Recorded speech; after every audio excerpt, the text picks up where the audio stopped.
ભગવાન સામે જઈને બહુ આમ ફોર્માલિટી કરશો ને, પ્રભુ તમે તો આમ, પ્રભુ તમે તો તેમ, તો ભગવાન દૂર ભાગશે કે આ ભગતથી બચવા જેવું છે, ભગત બહુ મસ્કા મારે છે. પ્રભુ પાસે જાઓ, કેવા બનો? તો કહે 3 વર્ષના બાળક જેવા. કેમ 3 વર્ષના બાળક જેવા? એ 3 વર્ષના બાળકને સમજ છે પણ અને નથી પણ.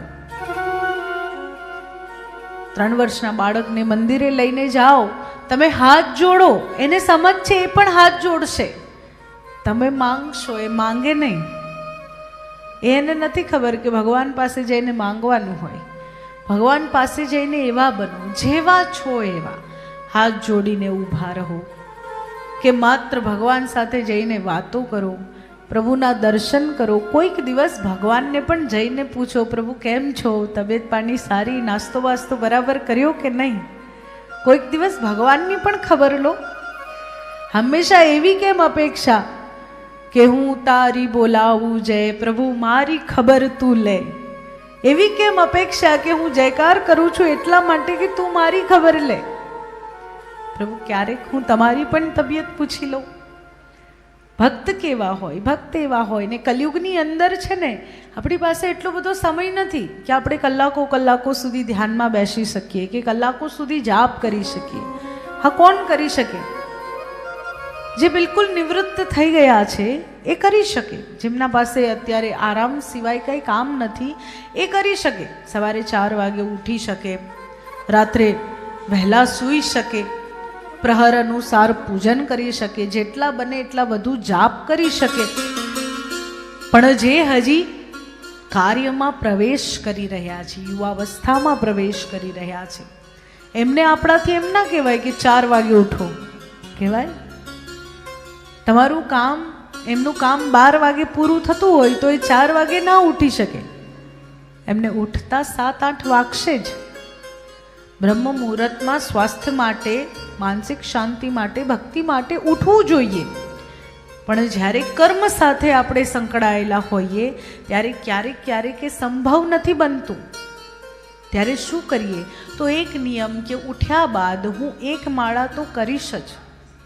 ઉઠ્યા બાદ હું દીવો તો કરીશ જ.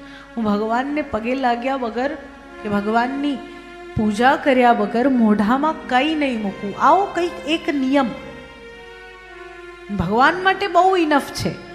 કારણ કે ભગવાન કલયુગના મનુષ્યો પર વિશેષ કૃપા કરે છે અને એના કારણે પ્રભુ આપણા અવગુણોને, આપણી ભૂલોને જોતા જ નથી, એને ધ્યાનમાં જ નથી લેતા. ધ્રુવજી મહારાજ પર પ્રભુ પ્રસન્ન થાય અને ધ્રુવજીને પૂછે કે શું વરદાન આપને જોઈએ છે? તો ધ્રુવજી મહારાજની ઈચ્છા હજુ ત્યાં જ છે કે પ્રભુ મારે તો તમારા ખોળામાં બેસવું છે. પ્રસન્ન થઈને પ્રભુ વરદાન આપે કે અહીંયાથી પાછા જશો, તમારા માતા પિતા પ્રેમથી સ્વાગત કરશે, વનમાં ઉદ્ધારાર્થે જશે, ઉત્તમ રાજા બનશે, ઉત્તમ નામના ગંધર્વ સાથે યુદ્ધ થતા એનું મૃત્યુ થશે અને ત્યારબાદ આપ રાજા બનશો. ઘણા વર્ષો સુધી રાજ્ય કર્યા બાદ આપ સત્યલોકને પ્રાપ્ત કરશો, ધ્રુવલોકને પ્રાપ્ત કરશો. ધ્રુવજી મહારાજ વંદન કરે, આશીર્વાદ લઈ, પ્રભુના ખોળાનો આનંદ લઈ ધ્રુવજી પોતાના રાજ્યમાં પાછા પહોંચે. એમ કહેવાય ને કે જ્યારે તમારો સ્ટ્રગલ પીરિયડ ચાલતો હોય, જ્યારે તમે સ્ટ્રગલ કરી રહ્યા હોય, જ્યારે તમે પ્રયત્ન કરી રહ્યા હોય કંઈક બનવા માટે, ત્યારે બધા એમ ના કહે કે તમારાથી થશે. શું કહે? તમારાથી શેકેલો પાપડ પણ ભાંગવાનો નથી. પણ જ્યારે એ વ્યક્તિ કંઈક કરીને બતાવી દે ને, ત્યારે એમ કહે કે અમને તો ખબર જ હતી કે તમે કંઈક તો કરશો, એ તો અમે તમને પ્રોત્સાહિત કરતા હતા. નેગેટિવ વાત કહીને તમે કોઈને પ્રોત્સાહિત કઈ રીતે કરી શકો? ઘણા બધા લોકોને સાંભળું કેમ કે તમારાથી નહીં થાય, અને કેમ કહે તો પાછા કારણ કહે કે એટલા માટે આવું કહીએ છીએ કે તમે જુસ્સામાં આવીને કરો. ના, તમે એમ કહો કે તમારાથી નહીં થાય તો હવે ના લોકો એવા થઈ ગયા છે કે હવેની આ જનરેશન એવી થઈ ગઈ છે કે નહીં થાય તો નથી કરવું, તમે કરી લો.